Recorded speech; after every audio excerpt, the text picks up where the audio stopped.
دوستو کیا آپ جانتے ہیں جاپانیوں پر ایک وقت ایسا بھی آیا تھا کہ کوئی بھی جاپانی شہری 300 سال تک نہ جاپان کے باہر جا سکا تھا اور نہ ہی واپس آ سکا تھا، اور نہ ہی کوئی جاپانی تاجر کسی غیر ملکی تاجر کو اپنا سامان فروخت نہیں کر سکتا تھا، اور جاپانی بحری جہاز بھی صرف اپنی بحری حدود تک گھوم سکتے تھے۔ اگر کوئی شخص جاپان سے فرار ہو جاتا یا کوئی تاجر اپنا سامان کسی غیر ملکی کو بیچتے ہوئے پکڑا جاتا تو اسے اسی وقت فوراً موقع پر سزائے موت دے کر اس کی لاش کو شہر کے چوراہے پر کئی دنوں تک لٹکایا جاتا تھا تاکہ سب کے لیے وہ شخص عبرت کی مثال بن سکے۔ جاپانیوں کو باہر کی دنیا سے تعلقات قائم رکھنے سے کیا مسئلہ تھا؟ جاپانی قوم کیسی ہے؟ جاپان کتنے ہزار جزیروں پر مشتمل ایک ملک ہے؟ جاپان کا نظام حکومت کیسا ہے؟ جاپان دنیا کا وہ واحد ملک کیوں ہے جس کے پاس اپنی فوج بھی نہیں ہے؟ اور بہت کچھ جاپان کے بارے میں جاننے کے لیے آج کی یہ ویڈیو مکمل دیکھیں۔ السلام علیکم دوستو، آپ دیکھ رہے ہیں ہمارا چینل ڈاکومنٹری دیکھو اور سیریز دنیا کے 195 ممالک کی مکمل تاریخ اور احوال میں آپ کو خوش آمدید کہا جاتا ہے۔ ہم نے پچھلی ویڈیو میں افغانستان کی مکمل تاریخ کا جائزہ لیا تھا جسے آپ دوستوں نے بے حد پسند کیا ہے۔ امید ہے آپ کو آج کی یہ ویڈیو بھی ضرور پسند آئے گی۔ ویڈیو شروع کرنے سے پہلے ہمارا چینل ڈاکومنٹری دیکھو ضرور سبسکرائب کر لیجئے اور تاکہ ہم مزید مزیدار ویڈیوز آپ تک پہنچاتے رہیں۔ ناظرین، جاپان 6852 چھوٹے بڑے جزیروں پر مشتمل ایک ملک ہے۔ اس کے اہم ترین جزیروں کے نام ہوکائیڈو، ہونشو، شیکوکو، کیوسو اور ٹوکیو ہیں۔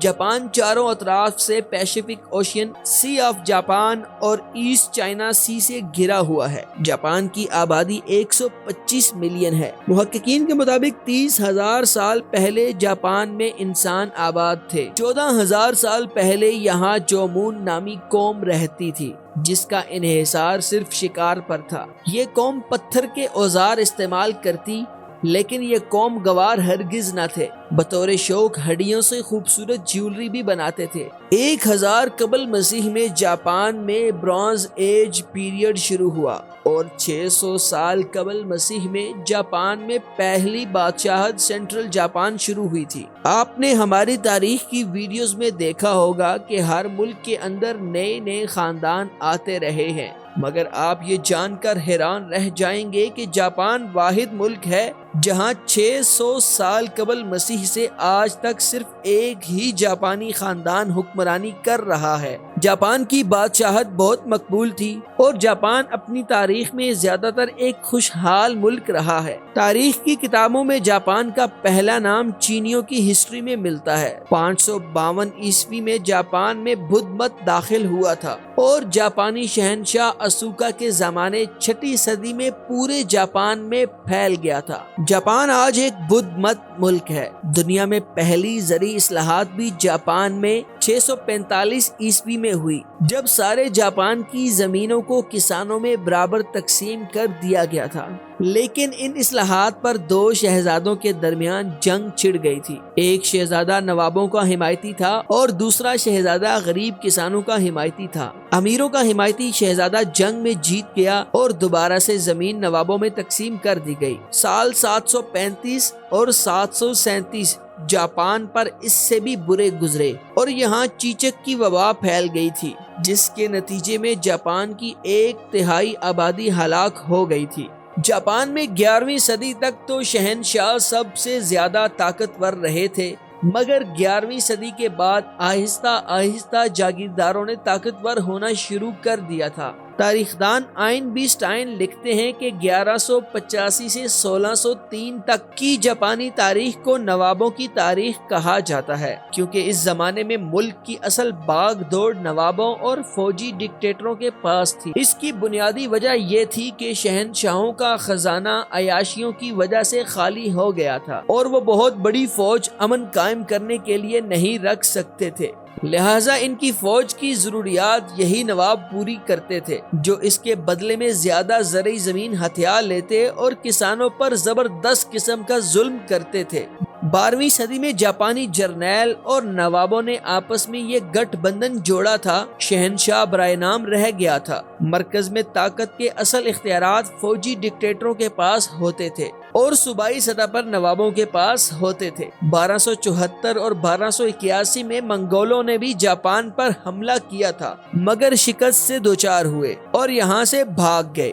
جاپان کے نواب اس کے بعد رفتہ رفتہ اتنے زیادہ طاقتور ہوتے گئے کہ وہ اب فوجی ڈکٹیٹروں کے بھی اختیارات سے باہر نکل گئے اور آپس میں سول وار چھیڑ دی۔ البتہ 1603 میں ایک فوجی ڈکٹیٹر نے ایک طویل لڑائی کے بعد نوابوں کو شکست دی اور ملک میں فیوڈرل نظام کو کمزور کر دیا تھا۔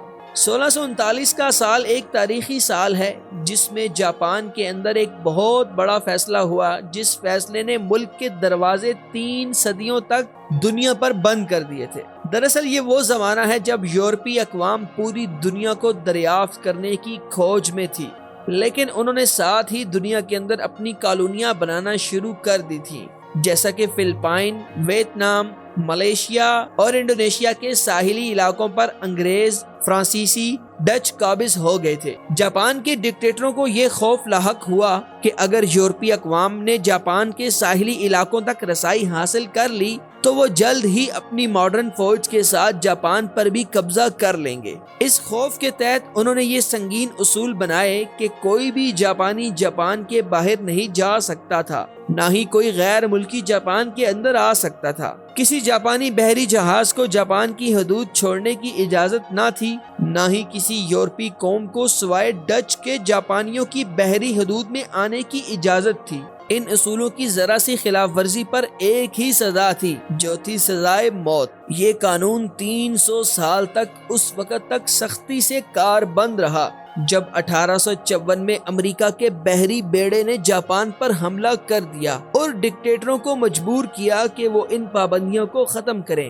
امریکہ نے یہ انتہائی اقدام کیوں اٹھایا تھا؟ اس کی بنیادی وجہ منافع بخش تجارت تھی جو جاپان کے ساتھ ہو سکتی تھی۔ اسی سال صدیوں سے جاری ڈکٹیٹرشپ کا بھی خاتمہ ہوا اور جاپانی شہنشاہ میجی ایک خود مختار شہنشاہ بن کر ابھرے تھے۔ 19ویں صدی کے اول میں جاپان شہنشاہ میجی کی قیادت میں ایک بہت طاقتور ملک بن گیا تھا، جس نے چین کے ساتھ جنگ کر کے اس کے بہت سارے رقبے پر بھی قبضہ کر لیا تھا اور روس کے ساتھ لڑائی کر کے کوریا اور تائیوان پر بھی قبضہ کر لیا تھا۔ پہلی جنگ عظیم میں جاپان نے برطانیہ کے ساتھ مل کر جرمنی کے خلاف جنگ لڑی اور اس خطے کی تمام جرمن کالونیوں پر قبضہ کر لیا تھا۔ مگر 1931 میں جب جاپان نے چین کا علاقہ منچوریا ہتھیا لیا تو برطانیہ جاپان سے سخت ناراض ہو گیا، کیونکہ چین اس وقت برطانیہ کا اتحادی تھا، جس کا نتیجہ یہ ہوا کہ جاپان نے دوسری جنگ عظیم میں جرمنی کے ہٹلر کا ساتھ دیا تھا اور ہندوستان پر حملہ کرنے کی کوشش میں برما کا محاذ کھولا اور اس کے ساتھ ہی پیسیفک اوشین پر امریکہ کے بحری پرل ہاربر کے واقعے کے بعد امریکہ نے جاپان کے خلاف اعلان جنگ کر دیا تھا اور 1945 کو امریکہ کی طرف سے جاپان کے 2 شہروں ناگاساکی اور ہیروشیما پر 2 ایٹمک بم گرانے پڑے، جس سے لاکھوں لوگ مارے گئے اور جاپان نے ہتھیار ڈال دیے تھے۔ اس جنگ میں 30 لاکھ جاپانی مارے گئے تھے۔ 1947 میں جاپان کے اندر ایک جمہوری حکومت بنائی گئی جس کا سربراہ وزیر اعظم ہوتا ہے۔ اگرچہ جاپانی شہنشاہ آج بھی جاپان کا سب سے بڑا سربراہ تصور کیا جاتا ہے، اس نظام حکومت کو آئینی بادشاہت کا نام بھی دیا جاتا ہے۔ دوستو، آج کا جاپان کتنا ترقی یافتہ ہے، یہ سب اور بہت کچھ جاننے کے لیے ہمارے دوسرے چینل اردو ٹریول ورلڈ کا وزٹ لازمی کریں، جس کا لنک ڈسکرپشن میں موجود ہے۔ خواتین و حضرات، اگر آپ کو ہماری یہ کاوش پسند آئی ہو تو ویڈیو کو ضرور لائک اور کمنٹ اور چینل کو سبسکرائب کرنا ہرگز مت بھولیں۔ اب ہماری ٹیم نے ملک آسٹریلیا کی طرف سفر شروع کر دیا ہے۔ اگلی ویڈیو تک محمد علی اور پوری ٹیم کو دیجیے اجازت۔ انشاءاللہ ملتے ہیں کسی نئے ملک کی سرزمین میں نئی ویڈیو کے ساتھ۔ اللہ حافظ۔